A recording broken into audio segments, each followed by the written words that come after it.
हम लोगों ने जितना पढ़ा उसमें कोई समस्या नहीं। एक बार अपना रिवीजन के तहत हम लोग देख लेते हैं, ठीक है। तर्क संग्रह किस दर्शन पर आधारित है?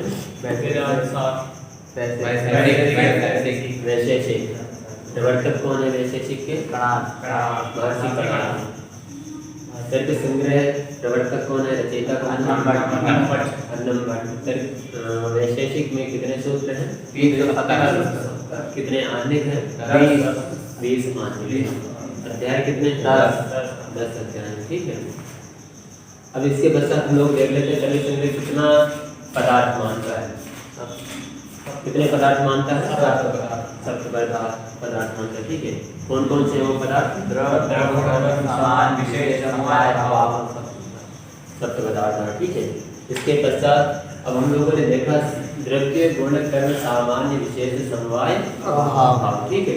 ये जो 7 पदार्थ हैं उद्देश्य किए गए, ठीक है। तो इनका उद्देश्य में कहते हैं कि ये द्रव्य आदि जो आपने 7 पदार्थ कहे, तो ये द्रव्य क्या है ना, या द्रव्य क्या है, ये जो द्रव्य गुण कह रहे हैं है क्या, कितने होते हैं, कैसे क्या है ना।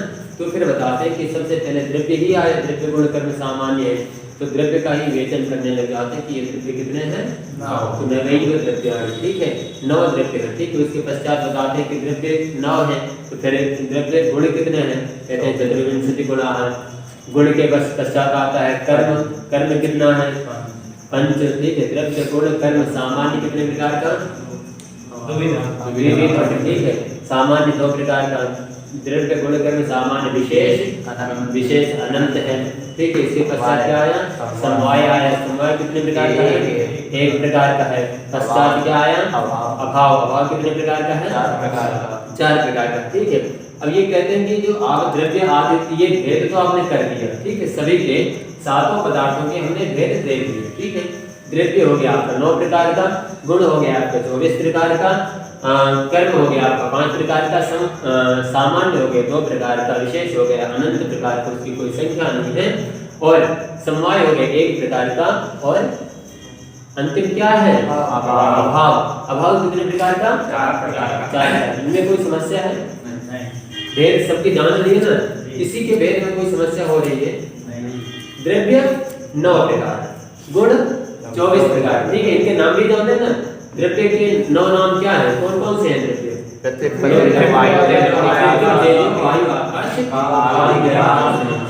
ये जो है 9 द्रव्य हो गए। इसी प्रकार चतुर्विंशति गुण, ठीक है। चतुर्विंशति 24 गुण है, ठीक है। तो 24 गुण के हम लोग जान रहे हैं, रूप रस गंध इत्यादि, ठीक है। 5 कर्म भी हम लोग जाने, इनके नाम भी याद होने चाहिए, ठीक है, तैयारी पर, ठीक। तो ये जो है हम भेद जान लिए, भेदों के नाम जान लिए, ठीक है। अब ये जब भेद हम जान लिए, लक्षण जान लिए, तो अब ये कहते हैं कि शास्त्र की त्रिविधा प्रवृत्ति, शास्त्र में 3 प्रकार से प्रवृत्ति होती है, उद्देश्य लक्षण परीक्षा, ठीक है। उद्देश्य लक्षण परीक्षा, ये लक्षण जो हम लोगों ने क्या जान लिया, उद्देश्य क्या है, उद्देश्य का लक्षण आपको बताया गया। उद्देश्य का लक्षण क्या है, हम लोग न्याय में पढ़े, तर्क भाषा में पढ़े हैं, क्या है, नाम मात्रेण वस्तु संकीर्तनम। ये क्या उद्देश्य हो जाता है। तो हमने जो द्रव्यों के, कर्मों के, गुणों के जो नाम ले लिए ना, जैसे हमने गुणों के 24 नाम ले लिए, ये क्या हो गया, उद्देश्य हो गया, ठीक है। ये जो नाम ले लेना है, नाम मात्रेण, ये जो नाम ले रहे हैं, ये क्या है, उद्देश्य हो जा रहा है, ठीक है। इसके पश्चात ये कहता है फिर इसके पश्चात लक्षण होना चाहिए, और लक्षण क्या, लक्षण का लक्षण क्या है, लक्षण का लक्षण क्या है, तो असाधारण धर्मवचन, ठीक है। असाधारण धर्म होना चाहिए इस लक्षण में, जिसकी की आप बात कर रहे हैं। तो मैंने आपको उदाहरण दिया था कि जैसे विकल्प है, तो यदि किसी व्यक्ति को पहचानने के लिए कह दिया जाए कि उसके 2 हाथ 2 पैर हैं, ऐसा कोई व्यक्ति बैठा होगा तो जाकर उससे मिल लीजिए, तो आप क्या कहेंगे इसको, ये एक साधारण लक्षण हो गया, किसी भी व्यक्ति पर वो जो है लागू होता है, ठीक है। लेकिन असाधारण क्या है, तो जब उसका रूप बता देंगे, ठीक है, वो कैसे वस्त्र पहना होगा, कैसा दिखता है, तो यह क्या है, असाधारण। उसका कोई ऐसा गुण बताइए जो अन्य व्यक्तियों पर न लागू होता, ठीक है। तो यह असाधारण वाक्य होता है। तो हमें जो है ये कहता है कि सबसे पहले द्रव्य के ही इसने भेद बताए थे, ठीक है। तो द्रव्य में कौन सा भेद बताया था, द्रव्य के कौन सा पहला भेद है, तत्व। रूप पृथ्वी तेजो वायु आकाश, ठीक है। तो सबसे पहले पृथ्वी को ही इसने कहा था कि जो है द्रव्य में सबसे पहले क्या है, नवैयो पृथ्वी में सबसे पहले बताया कि पृथ्वी तेजो वायु आकाश, यही बताया ना। तो ये जो है पृथ्वी का अवलक्षण करेंगे कि ये पृथ्वी जल तेज अग्नि वायु आकाश जो आप कह रहे हैं, तो इनका लक्षण क्या है। तो फिर पृथ्वी इत्यादि का कहता है तत्र गंधवती पृथ्वी, ठीक है, सा विविधा, फिर नित्या अनित्या, पर नित्या परमाणु रूपा, अनित्या कार्य रूपा। तो वह कहते हैं कि पृथ्वी का जो है असाधारण लक्षण क्या हुआ कि उसमें जो गंध व्याप्त है, ठीक है, पृथ्वी में क्या है, गंध है। बाकी चाहे आप आकाश में देख लीजिए गंध नहीं है, अग्नि में कोई गंध नहीं है, ठीक है, वायु में कोई गंध नहीं है। तो ये क्या है, असाधारण वाक्य क्या हुआ, गंध हो गया। पृथ्वी का असाधारण वाक्य क्या हुआ, लक्षण क्या हुआ, गंध हो गया। अभी ये क्या है, कितने, ये पृथ्वी कितने प्रकार की तो कहते हैं द्विविधा, दो प्रकार की पृथ्वी है, ठीक है। तो कौन कौन सी है, नित्या और अनित्या। नित्य क्या है, अनित्य क्या है, ये भी हम लोगों ने जाना है। नित्य जो नाशवान नहीं है और अनित्य जो नाश हो जाता है। नित्य कैसा है, परमाणु रूप है, परमाणु अर्थात छोटा है। परमाणु को भी हमने जाना, परमाणु क्या, परमाणु का लक्षण क्या है, जो सूर्य की किरण का 60वां कण है, 6ठा कण, परमाणु जाल सूर्य मरीच, परमाणु जाल सूर्य मरीचिस्तम यत् सूक्ष्मं दृश्यते रजः तस्य षष्ठतमो भागः परमाणु स उच्यते।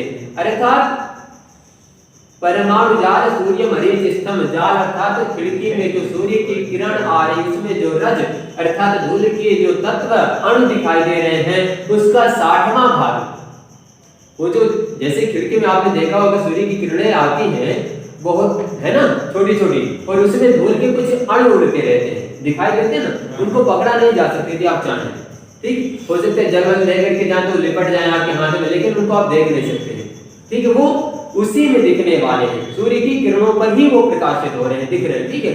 उसका जो एक अणु दिखाई दे रहा है, आपने देखा होगा बड़ी झुंड से उड़ते रहते हैं, है ना, उस धूप में बड़ी झुंड से वो दिखाई देते हैं। तो उसके एक अणु का 60वां भाग या 6वां भाग जो है परमाणु कहा जाता है, ठीक है। तो वैसा परमाणु जो है क्या है, नित्य है, वह जो कभी नाश नहीं होता है।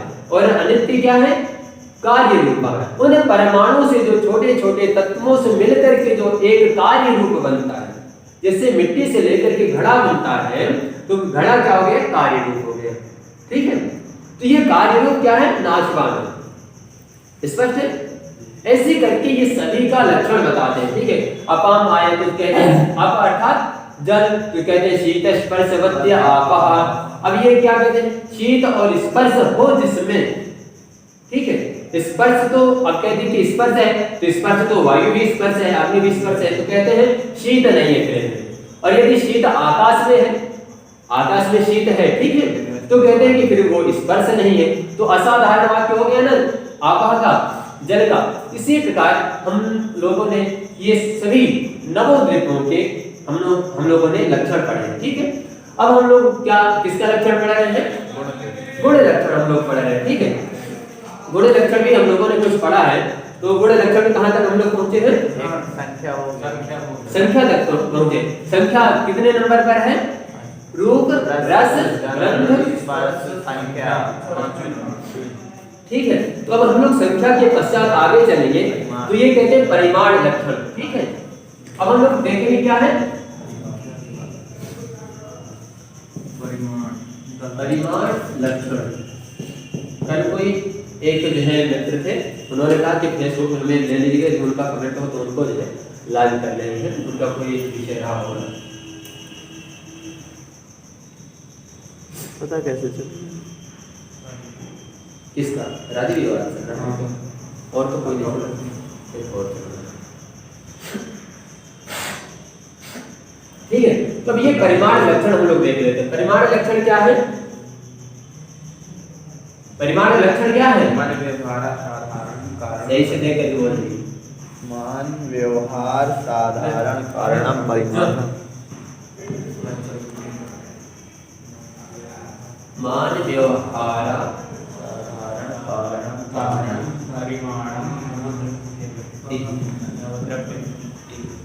साधारण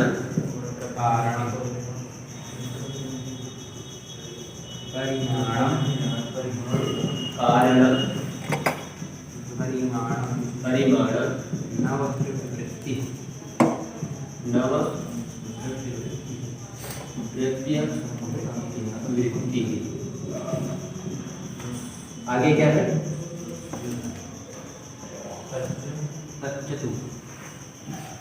चतुर्विधम तच्चतुर्विधम तच्चतुर्विधम अणु महत् दीर्घम ह्रस्वम चेति। अणु महत् महत् दीर्घम ह्रस्वम चेति।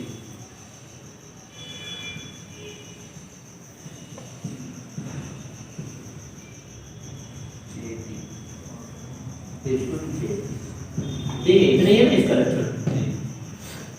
ये कहता है परिमाण क्या है ना? इसका असाधारण लक्षण क्या है? तो कहता मान व्यवहार असाधारण कारण इस परिमाण। ठीक है, मान अर्थात तोलने हेतु जो, ठीक है, मापन करने अर्थात में मापन व्यवहार में, यदि हमें व्यवहार में क्या मापना है, ठीक है, मेरा स्वयं का वजन कितना है, ठीक है, आपका स्वरूप कितना है, हमारी लंबाई कितनी है, हमें कहाँ जाना है, उसकी लंबाई कितना है, कितनी है, ठीक है, ये चीज यदि व्यवहार में आपको देखना है, व्यवहार में, ठीक है, व्यवहार में ही तो है, तो ये कहते हैं कि जो मापन व्यवहार है यह कैसा है? असाधारण कारण है। ठीक है, क्यों? क्योंकि आपने अभी हम लोगों ने जो गुण में पढ़ा, तो ना तो रूप रस, रूप में मापन तो था नहीं कि है, रस में मापन है नहीं है, ये मापने की क्षमता नहीं है, माप इनको माप सकता है। ठीक है, माप जो है रंग को माप सकता है, ठीक है, जल को माप सकता है, ठीक है, मापन क्रिया जो किसमें है? इसमें है, मापन परिमाण में है, ठीक है, मापन क्षमता। तो यह असाधारण इसका लक्षण हो गया ना, जिसमें जो कार्य करने की क्षमता है वह होगा ना असाधारण, ठीक है, और जिसमें कार्य करने की क्षमता नहीं, और ऐसी कार्य क्षमता जो किसी अन्य में ना हो, ठीक है, तो वो जो है किसमें है? परिमाण में। तो ये जो है इसका असाधारण कारण मान व्यवहार, ठीक है, तो ये क्या है? परिमाण है। ठीक है, इसका साधारण क्या हो गया? मानव व्यवहार असाधारण कारणम परिमाणम। अब ये कहां पर रहता है? मापन कहां पर किया जा सकता है? विषय बन गया ना। तो कहते हैं कि ये नवद्रव्य वृत्ति ही, नवद्रव्यों में, समस्त द्रव्यों में, तो द्रव्य कौन कौन से हैं? नव, ठीक है, तो ये छोड़ो समझो, ठीक है, और ये तो फ्री नो करके पूरा, ठीक है। तो कहते हैं नवद्रव्य वृत्ति, ठीक है, जितने भी द्रव्य हैं, नवद्रव्य हैं, इन सभी में यह वृत्ति अर्थात वृत्ति इसकी होती है, अर्थात इन सभी को मापा जा सकता है। ठीक है, मापन क्रिया कहां पर हो सकती है? तो इन नवद्रव्यों में हो सकती है। नवद्रव्य पता ना जो है, ठीक है, तो इन सबका कहते हैं कि यह मापन हो सकता है। ठीक है, कैसे? और ये होता कितने प्रकार का मापन? तो कहते हैं तच्चतुर्विधम। ये कितने प्रकार का है? 4 प्रकार का है। अणु, महत्, दीर्घम, सूक्ष्मम। एक तो बहुत लघु छोटा है, महत् बहुत विशाल है, ठीक है, जैसे पृथ्वी क्या है? महत् है, बड़ी है, ठीक है, तो इसको हम लोग मापन में क्या कह देंगे? महत् है। दीर्घम लंबा है, ठीक है, यह रोड कितनी लंबी गई है, ऐसा कह सकते हैं ना जो है। ह्रस्वम छोटा मकान, ऐसा इत्यादि कह सकते हैं ना जो। तो ये मापन की क्रिया है, होता है ना जो। अणु, अब किसी में जो है आकाश को कहना तो ये महत् भी है और अणु भी है ना, बहुत छोटा भी है और बहुत बड़ा भी है, ऐसा कहा जा सकता है। जल महत् है लेकिन उसमें अणु भी है, छोटे छोटे, उसको विभाजन भी किया जा सकता है ना, ऐसा संभव। तो ये 4 प्रकार का मापन कह दिया। ठीक है, परिमाण कितने प्रकार का? 9 प्रकार का। परिमाण कितने प्रकार का? अरे चतुर्विधम कह दो राशिदा सा। चतुर्विधम अणु, महत्, दीर्घम, ह्रस्वम, ये परिमाण है। परिमाण 4 रहेगा, ठीक है, और ये कहां पर रहता है? तो ये नवद्रव्यों में, सभी द्रव्यों में रहता है। ठीक है, इसका असाधारण कारण क्या है? मानव व्यवहार हेतु जो कारण है, मान अर्थात तौलने अर्थ में जो कारण है वही परिमाण है। ठीक है। इसमें जो क्षमता है वो कौन सी क्षमता है? ये मान है, ठीक है। कोई समस्या नहीं समझ रहे? ये कहता है व्यवहार असाधारण कारण। कैसा व्यवहार होना चाहिए? यहाँ से सीधा सा मान का अर्थ है तौलने, परिमापन करने में मान शब्द का अर्थ है परिमापन करना, ठीक है। तो अब कैसा ये परिमापन जो है कहाँ प्रयोग होता है? तो कहते हैं व्यवहार करने में जो असाधारण कारण है, क्षमता है, साधन है। तो असाधारण कारण अर्थात क्या होता है? साधन। तो कैसा साधन है ये मापन? असाधारण। किसका असाधारण कारण है? परिमाण का। आपको यदि तौलना है तो साधन कौन सा होगा आपका? मान। तौलना परिमाण, ये जो तौला गया, जो व्यवहार किया जा रहा है, जैसे ये पुस्तक है, पुस्तक कितना वजन है? पुस्तक का कितना वजन है? तो इसका यदि 20 ग्राम 50 ग्राम यदि जो परिमाण किया गया, तो ये जो मान तौला गया है, ये जो व्यवहार किया गया है, इसके साथ व्यवहार किया गया ना, जो इसको तौला गया, तो इसका कारण हुआ ना, ये साधन हुआ। तो साधन क्या हुआ? तौलना साधन हुआ, इसका तौलना साधन हुआ ना। तो जो तौला गया है, जो इसके साथ क्रिया की गई है, वह परिमाण है। यानी कितना वजन स्पष्ट नहीं हुआ? हो गया, ठीक है। ये जो है इसका परिमाण है।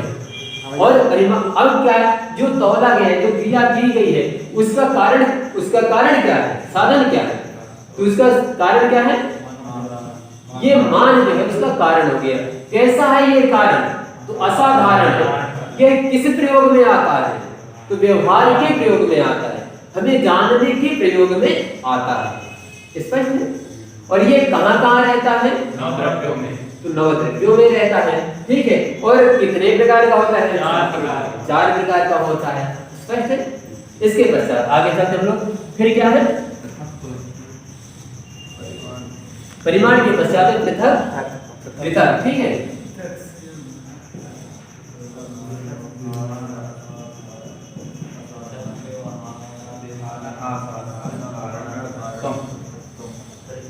हाँ बोलिए, इसका क्या है?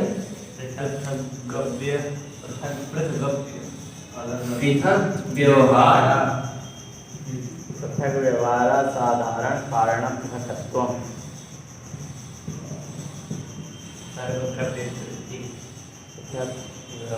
साधारण कारणं पृथक्त्वम्।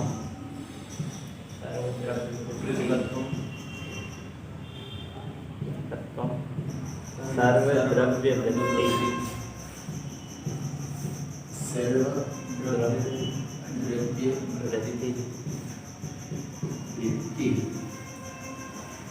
इतने ही। अब इसको देख लेते हैं। ये कह दिया चतुर्विंशति गुणा हम लोगों ने पढ़ा, चतुर्विंशति में संख्या हम लोगों ने पढ़ लिया, परिमाण पढ़ लिया। इसके पश्चात एक जो है गुण कैसा है? पृथक होना। तो ये क्या कहता है? पृथक व्यवहार असाधारणं कारणं पृथक्त्वं सर्वद्रव्य वृत्ति। ये क्या कहता है? पृथक होना, पृथक अर्थात भिन्न होना, अलग होना। तो अलग होना जो एक व्यवहार है, हम आप साथ बैठे हैं, ठीक है, या मेरे साथ में यह मार्कर है, ठीक है, मार्कर है ना मेरे साथ में। अब ये क्या है? अलग हो रहा है, अलग हो ना। तो ये जो अलग हो रहा है, पृथक हो रहा है, ऐसा जो व्यवहार किया जा रहा है, तो वह परिमाण में भी नहीं था, रूप रसगंध पे ही था। तो ऐसा जो असाधारण कारण है वह किसका है? तो ये पृथकत्व है। अब आप कहते हैं कि तौल करके परिमाण जो किया गया हो तो अलग हुआ होगा, कह सकते ना। तो ये जो अलग क्रिया की गई है, उस क्रिया को क्या कहते हैं? पृथक कहते हैं। नहीं समझ में आया? हमने जो ये कह दिया कि मापन जो कर रहे हैं, ठीक है, मापन करके आप किसी चीज को अलग करेंगे ना, भिन्न करेंगे, उसको एक जगह से दूसरे स्थान पर ले जाएंगे, एक जगह से उठा करके तौलने का जो साधन है, जो तराजू क्या जो उसमें आपने रखा, तो जो आप एक जगह से दूसरी जगह पे लेकर के जिसको जा रहे हैं, तो जो क्रिया की जा रही है, जो व्यवहार किया जा रहा है, वह पृथक हुआ या नहीं हुआ? तो उसको कह रहे हैं कि वह किसमें है? वह पृथक में ही संभव है, और तो कहीं संभव नहीं ना। तो ये क्या हुआ? असाधारण कारण हो गया या नहीं हो गया? तो ये असाधारण कारणम पृथकत्वम, ऐसी क्रिया जो किया जा रहा है, ऐसा जो साधन है पृथक होना, ऐसा जो कारण है साधारण, वह कहाँ कहाँ रहता है? सर्वद्रव्य वृत्ति, यह सभी द्रव्यों में होता है। अब कैसे कहते हैं सर्वद्रव्य वृत्ति? तो सर्वद्रव्य अर्थात यही है, कितने हैं? ठीक है, यही है। अब ये उदाहरण हम लोग जैसे देख ले, आकाश जल से भिन्न है, ये लागू होता है नहीं होता है? पृथ्वी से जल अलग हो जाता है, होता है नहीं होता है? तो पृथ्वी से जल अलग हो जाता, वायु अलग है, जिस प्रकार से, तो ये क्या है? पृथक ही होना तो है, तो यह असाधारण कारण है ना? स्पष्ट है? आगे चलते हैं। फिर कहते हैं संयोग लक्षण, संयोग लक्षण, संयुक्त व्यवहार हेतु संयोग, ये संयोग लक्षण, ठीक है। तो क्या कहता है ये? संयुक्त व्यवहार हेतु संयोग, संयुक्त व्यवहार हेतु संयोग, हेतु संयोग, संयोग, सर्वद्रव्य वृत्ति, फिर कहता है सर्व द्रव्य द्रव्य वृत्ति, वृत्ति, ये इसका कारण था, ठीक है। संयुक्त व्यवहार हेतु संयोग, संयुक्त व्यवहार हेतु संयोग।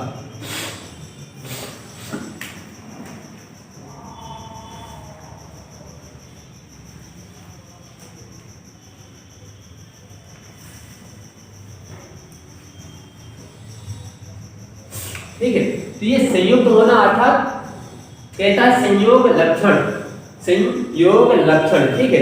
संयुक्त व्यवहार हेतु संयोग, सर्वद्रव्य वृत्ति, संयुक्त अर्थात मिलना, संयुक्त अर्थात होता है मिलना, यही ना होता है संयोग होना। तो ये संयोग व्यवहार जहां पर भी हो रहा है, ठीक है। हमारे पास ये पेन है, मैंने इसको उठाया या मेरा हाथ इससे संपर्क कर रहा था, तो यह क्या है? संयोग हो रहा है, ठीक है।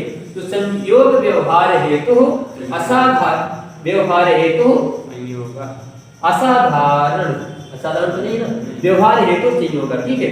तो जो ऐसा व्यवहार हो रहा है, ठीक है, जो एक दूसरे से मिलन हो रहा है, इसको क्या बोलेंगे? संयोग बोलेंगे, ठीक है। और ये सर्वद्रव्य वृत्ति, यह सभी द्रव्यों में होता है, ठीक है। तो सभी द्रव्यों कैसे?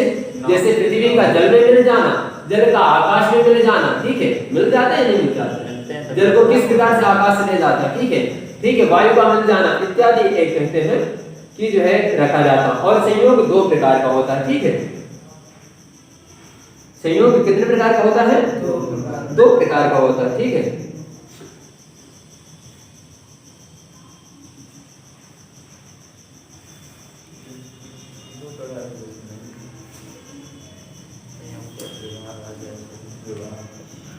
बताते हैं इसमें क्या है।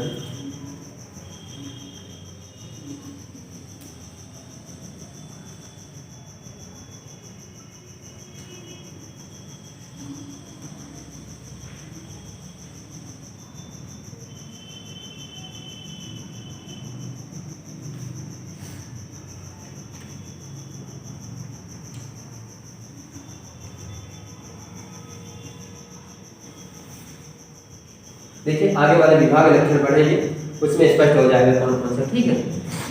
तो ये सीधा समझ लेना है कि कौन सा कारण है? संयुक्त जो है, जो संयोग होना, यह क्या है? संयोग, संयोग द्रव्य है, ठीक है, संयोग द्रव्य। और ये रहता कहाँ पर है? तो सर्वद्रव्य वृत्ति, ठीक है। और इसके पश्चात है आगे विभाग,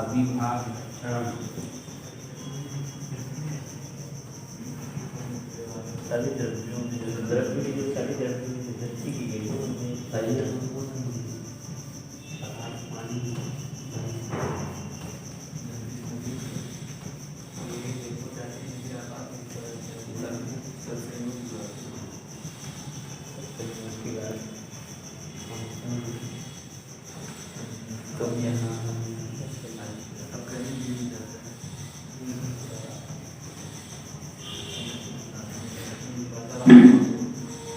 क्या है?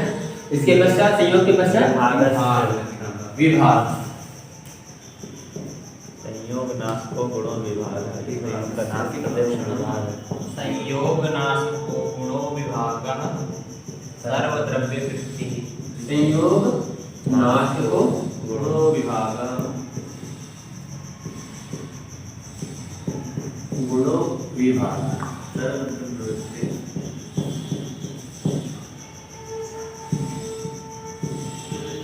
सर्व द्रव्य वृत्ति। वृत्ति। पश्चात क्या है?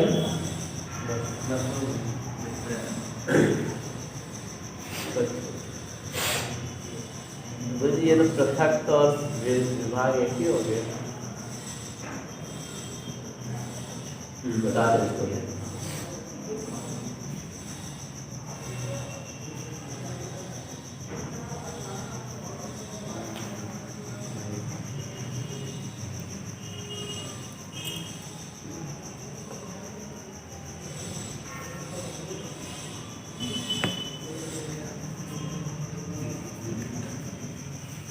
ये कहता है विभाग लक्षण, ठीक है। संयोग नाशको गुणो विभागः सर्वद्रव्य वृत्ति, ठीक है। ये जो संयोग हुआ ही, संयोग हम लोगों ने कहा ना जरा, तो संयोग का जो नाश कर दे, ठीक है, तो पृथक होना भी नाश करता है, ठीक है। ठीक है,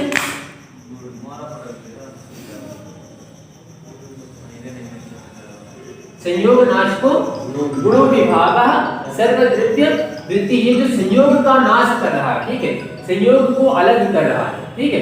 जैसे इसी मार्कर पर यह है इसका कवर ढक्कन, ठीक है, तो इसका जो ये विभाग कर दे रहा है, ठीक है, ये अलग हो रहा है। इस संयोग को जो नाशक है उसको क्या बोलेंगे? विभाग बोलेंगे। और ये कहां पर रहता है? सर्वद्रव्य वृत्ति। आगे इसमें कहता है कि जो विभाग होता है ये दो प्रकार का होता है। कौन सा? एक होता है कर्मज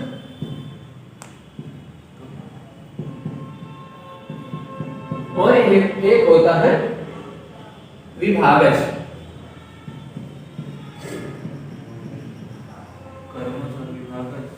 विभागज, ठीक है। अब ये कहता है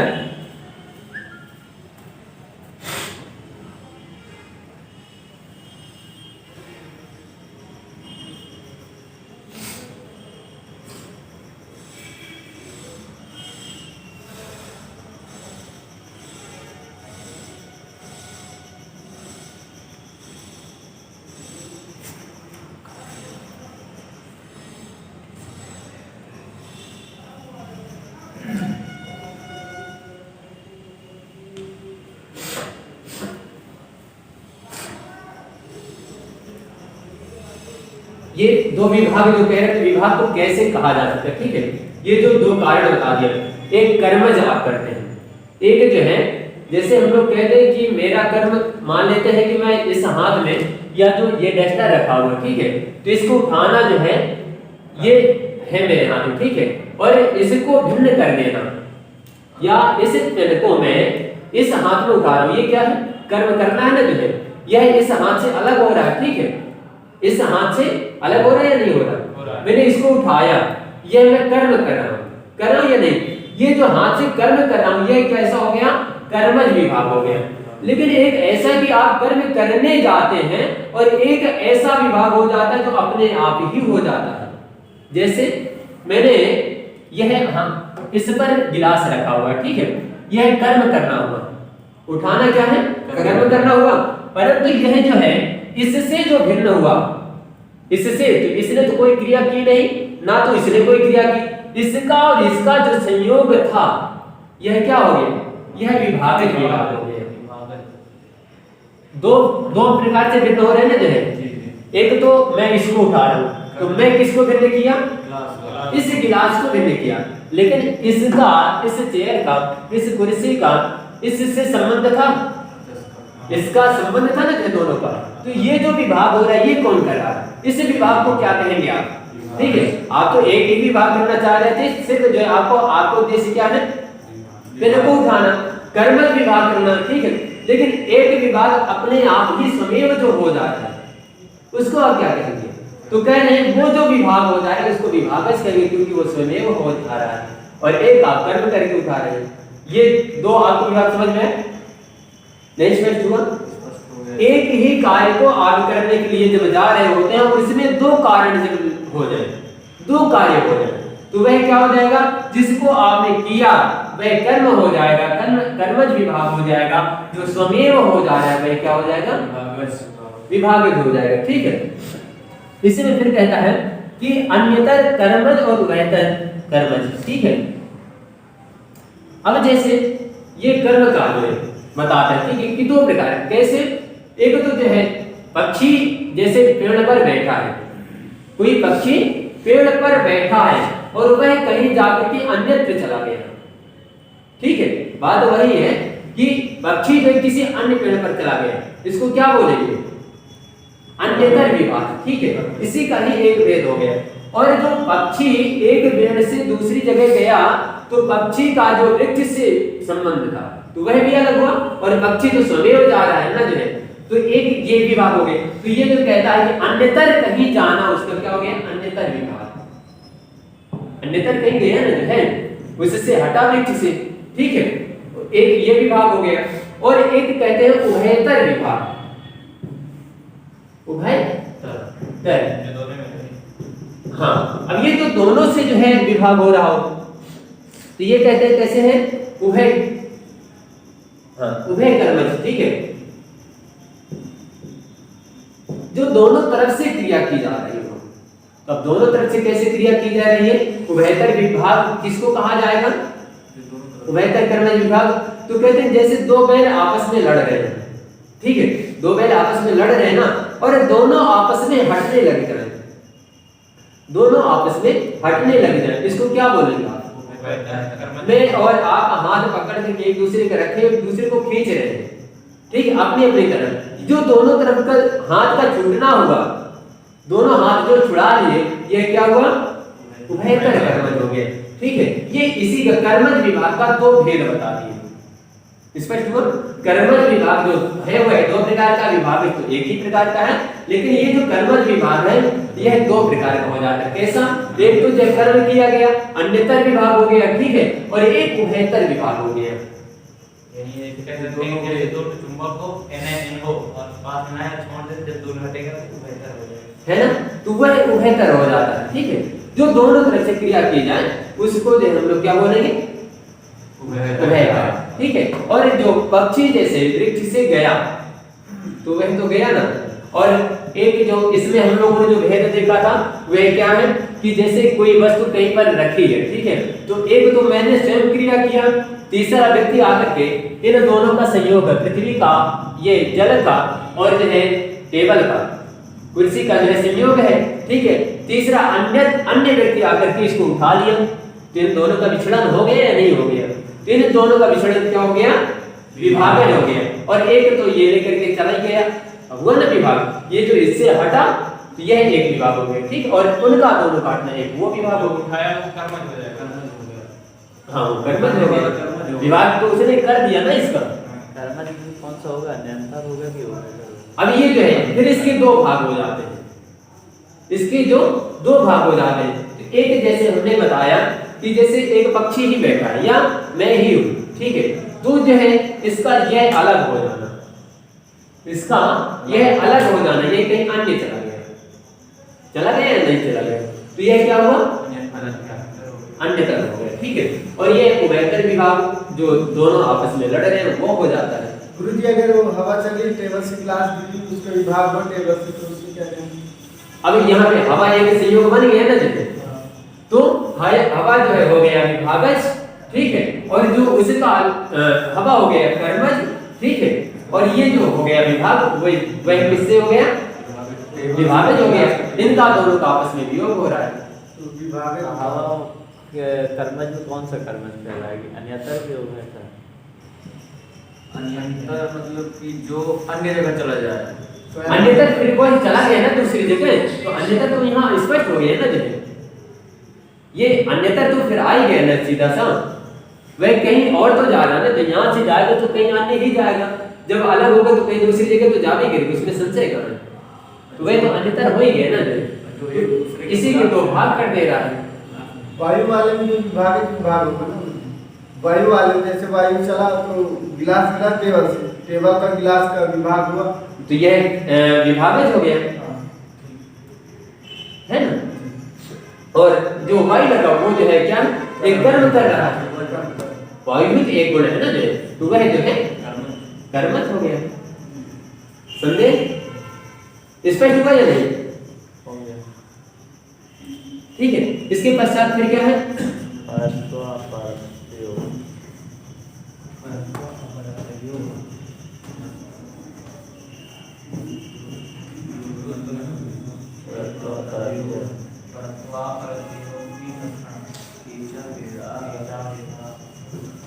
इसके पश्चात आए परत्व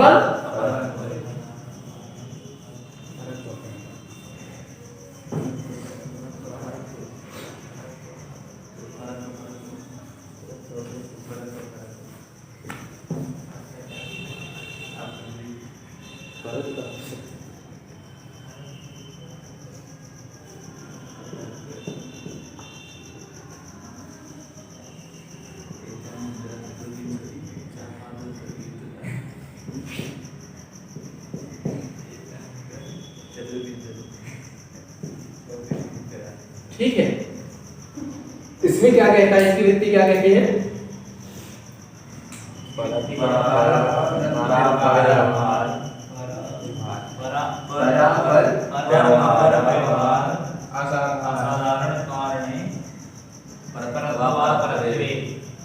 दिखाई दे रहा है कि नहीं?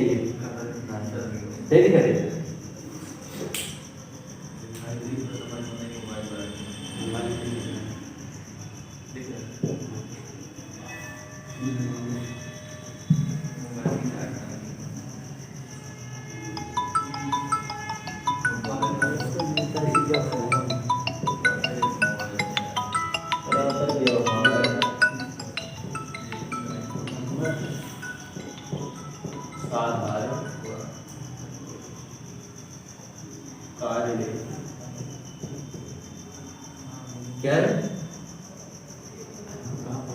परत्वा साधारण कारणे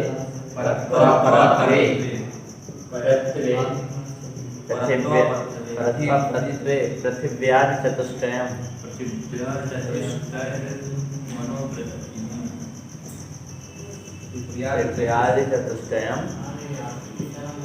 नो पृथिव्यादि चतुष्टयम् नो वृद्धि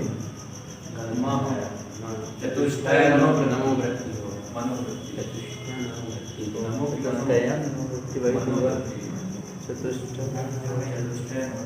मनोवृत्ति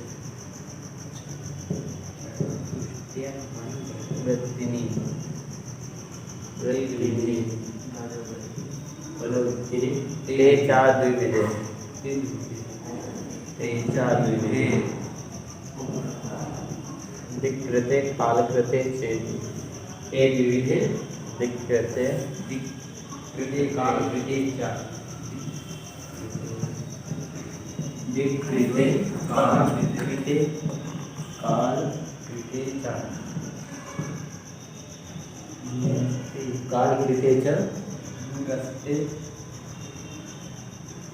दिक्कृतं परत्वं चेति दूरस्थे दिक्कृतं परत्वं समीपस्थे दिक्कृते परत्वं समीपस्थे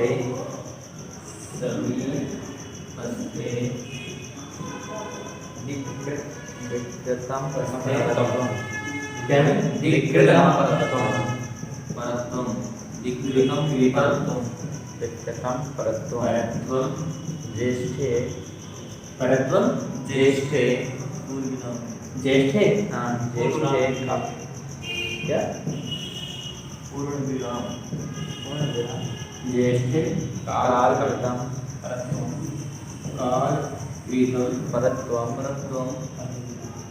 कनिष्ठे कनिष्ठे कनिष्ठे कालकृतं परत्वं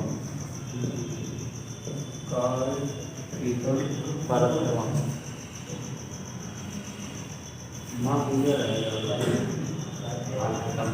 काल कृतम परत्वम पूरा माना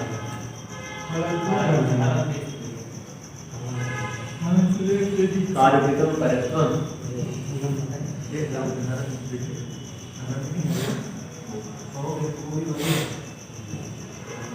फिर आगे क्या है? बस पूर्ण विराम।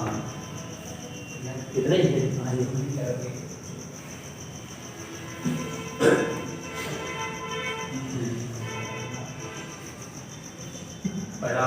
पर व्यवहार असाधारण कारण परत्व परत्वे इत्यादि चतुष्टय मनोवृत्तिनि ते विविधे कृते कालकृते एकीकृतं परत्वं समीपस्थे एकीकृतं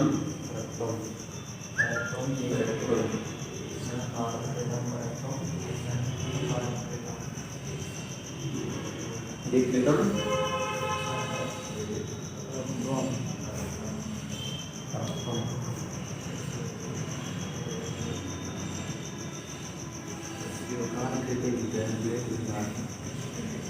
यही है ना विकृते कालकृते विकृते कालकृते चतुरस्थे विकृतं परत्वं समीपस्थे विकृतं परत्वं समीपस्थे इसमें क्या छूट रहा है? विकृतं अपरत्वं। ये छूट रहा है या नहीं? सही है। हाँ? सही है। क्यों ऐसा लग रहा है कि जैसे कुछ छूट रहा है?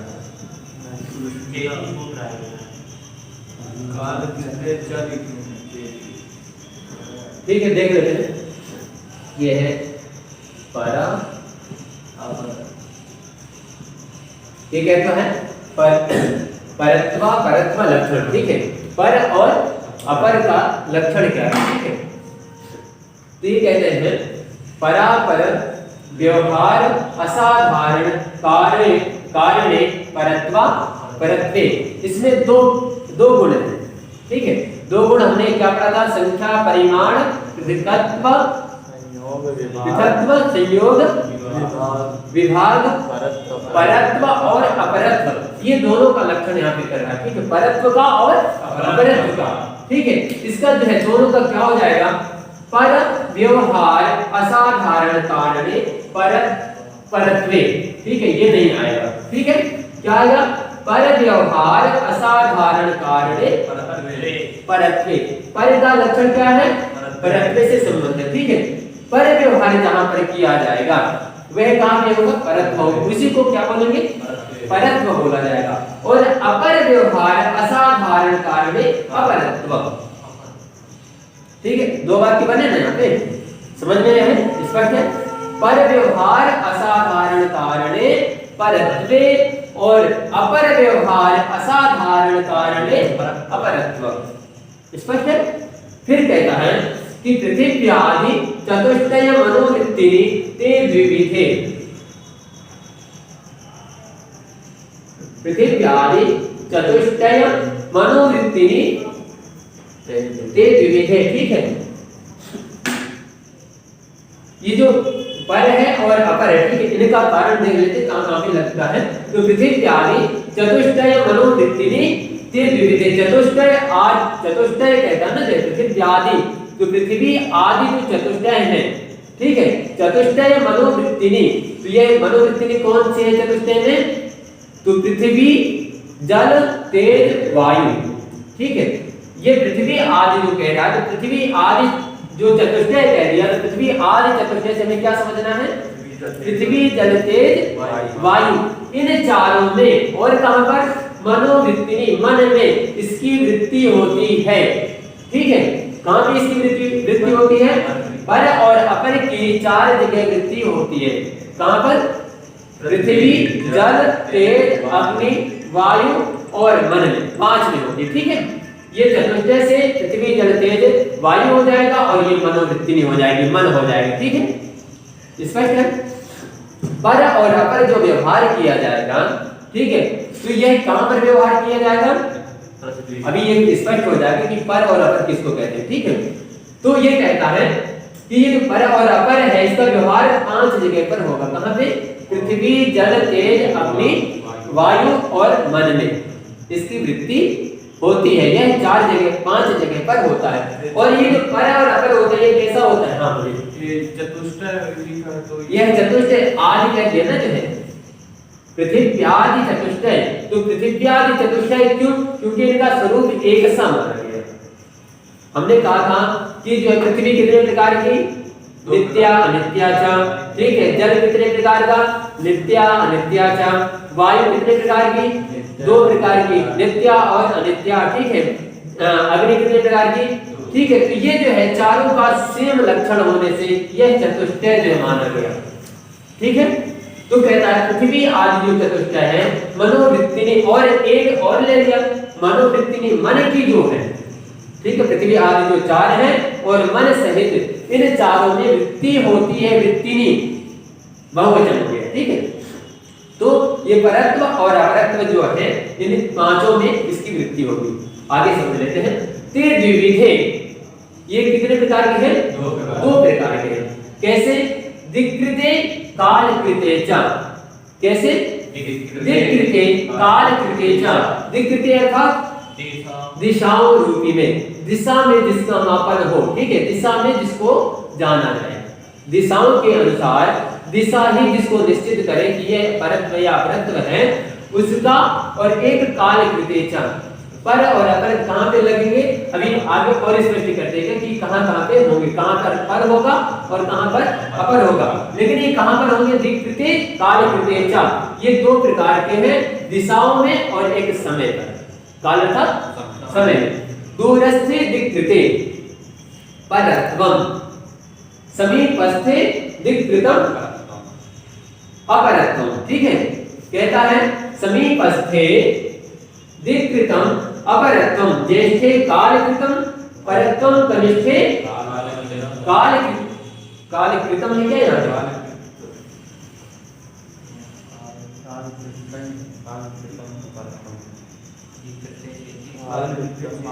कालकृतम अपरत्वम दिखे तो कालकृतम अपरत्वम है सबसे अंतिम में। कालकृतम अपरत्वम, ठीक है। कालकृतम अपरत्वम, ठीक है। ये क्या कह रहा है? कहता है दूरस्थे, जहां पर दूर होगा, ठीक है। दूर अर्थात दिशाओं में, जैसे कह देंगे कि पूर्व की ओर विहार है, पूर्व की ओर विहार है और दूर भी है। यहाँ से विहार 2-4 किलोमीटर तो है ही है। तो कह देंगे पूर्व दिशा में जो विहार है इसको क्या बोलेंगे? परत्व बोलेंगे। समीपस्थे दिक्कृतम अपरत्वम, और जो समीप में बोलेंगे, ठीक है। तो समय में आप बोलेंगे ना, जैसे एक समय में कि इतने समय में आप यहाँ पर पास पहुंच सकते हैं, ठीक है। आपकी यात्रा जो है 20 मिनट की है, एक निश्चित स्थान को आपको कहीं समीप में जाना है, आपको गोदौलिया जाना है, विश्वनाथ जी मंदिर दर्शन करने जाना है, तो आप क्या बोलेंगे कि मैं पूर्व की ओर जा रहा हूँ या पश्चिम की ओर जा रहा हूँ? ऐसा तो व्यवहार नहीं होगा। व्यवहार क्या होगा? 20 मिनट की रास्ता है, गोदौलिया जाना है, यही ना होगा। तो ये कहते हैं समीप में जो है क्या किसका बोध हो जाएगा? समीपस्थे दिक्कृतम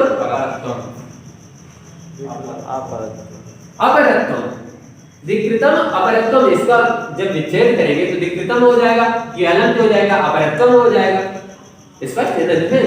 फिर कहते हैं ज्येष्ठे कालकृतम अपरत्वम। तो अब ज्येष्ठ हुआ ना, ये जो है दिशा, ज्येष्ठे दिशा जो है, अब ज्येष्ठ हुई, बड़ी हुई कि नहीं हुई? दिशा एक विशाल है ना, जो है विभु है, ठीक है। और दूर के लिए कह रहा है दूरस्थे दिक्कृते, तो दूर ही तो ज्येष्ठ में समाहित हो गई ना। दूर और ज्येष्ठ में भिन्नता समझ में आ रही है? तो ये कहता है जो दूर है, जो ज्येष्ठ है, तो ज्येष्ठे कालकृतम, यहाँ ज्यादा समय लगे, कालकृतम परत्वम, कनिष्ठे कालकृतम परत्वम। हाँ, अर्थात ये जो कहा गया दूरस्थे दिक्कृते, तो जो हमने कहा कि पूर्व में बिहार राज्य है, ठीक है, बिहार जाना है, तो यहाँ पे ज्येष्ठ समय लग रहा है ना, कालकृतम भी। एक लंबी समय की जो यात्रा आपको करनी है तो वह किस रूप में कहेंगे? हमें गुर्जर प्रदेश जाना है, गुजरात जाना है, ठीक है। तो एक लंबी यात्रा है ना आपकी, ये जो कालकृतम है लंबा समय लगने वाला है, लगेगा या नहीं? आपको जो लंबा समय लगने वाला है तो उसमें किसका प्रयोग होगा? दिक्कृते का। अब हमें साउथ जाना है, दक्षिण भारत जाना है, ठीक है, तो हमें एक लंबे समय की अवधि चाहिए, लगभग 24 से 48 घंटे की यात्रा हमारी होगी, ऐसा संभव है ना? तो यह जो लंबा समय दिख रहा है, जैसे काल कृतम बड़े समय तक, ठीक है, तो वहां पर क्या प्रयोग हो जाएगा? दूरस्थे दिक्कृते।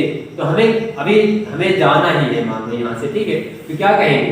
हमें दक्षिण जाना है, दक्षिण भारत जाना है, ऐसा ही प्रयोग करते हैं ना जो है। हमें पश्चिम बंगाल जाना है, ऐसा ही प्रयोग करते हैं ना जो है। हमें पूर्वी राज्यों में जाना है, तो ऐसा ही प्रयोग करते हैं ना हम लोग। तो ऐसे प्रयोग करने पर यह जो है ऐसा तब प्रयोग करते हैं जब आपको बहुत लंबा समय लगने वाला। पश्चिम बंगाल आपको जाना है तो आपको चाहिए 25 घंटे, चाहिए नहीं चाहिए? तो ये ऐसी जगह पर किसका प्रयोग करेंगे? परत्व का। और कनिष्ठ काल कृतम अपरत्वम, और जो कनिष्ठ है, जो छोटी जगह है, ठीक है, उसका परत्व में प्रयोग हो जाएगा। या कभी कभी हमें ऐसा भी कहना पड़ता है, इसके पर में बिहार के पश्चात नेपाल आएगा, ठीक है, तो बिहार के पश्चात, बिहार के पर में जो है, बिहार के बाद में जो है वह कहाँ है? अपर में नेपाल है, ठीक है, पर में नेपाल, बिहार के पश्चात ही तो है। और अपर अर्थात जो पर में नहीं है, बिहार से पूर्व बनारस पड़ता है, बिहार से पूर्व देवरिया है, ऐसा कह सकते हैं ना। तो बिहार तो पूर्व राज्य का हो गया समाहित, बिहार से पूर्व जब आपने कहा नेपाल से पहले, तो नेपाल दूर हो गया, नेपाल से पूर्व बिहार हो गया, तो बिहार आपका समीप हो गया। स्पष्ट है? नहीं हुआ? परत्व किसको कहेंगे? परत्व जो दूर परत्व किसको कहेंगे? जो दूर है, ठीक है। और अपरत्व क्या है? जो समीप है। परत्व किस पर प्रयोग होगा? जहाँ अधिक समय लगे, दिशा रूपी।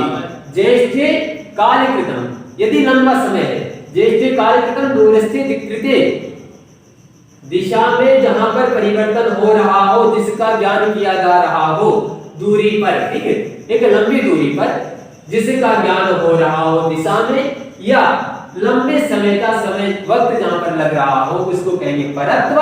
और जो दिक्कृते, क्षमता, समीप अस्ते परत्वम, जो समीप हो, ठीक है, और कैसा हो? कनिष्ठ कालकृतम, छोटे ही समय पर, लघु समय पर, ठीक है, कम समय पर जो छोटी रास्ता तय कर ले, उसको अपरत्व समीप अस्ते कहेंगे, ठीक है।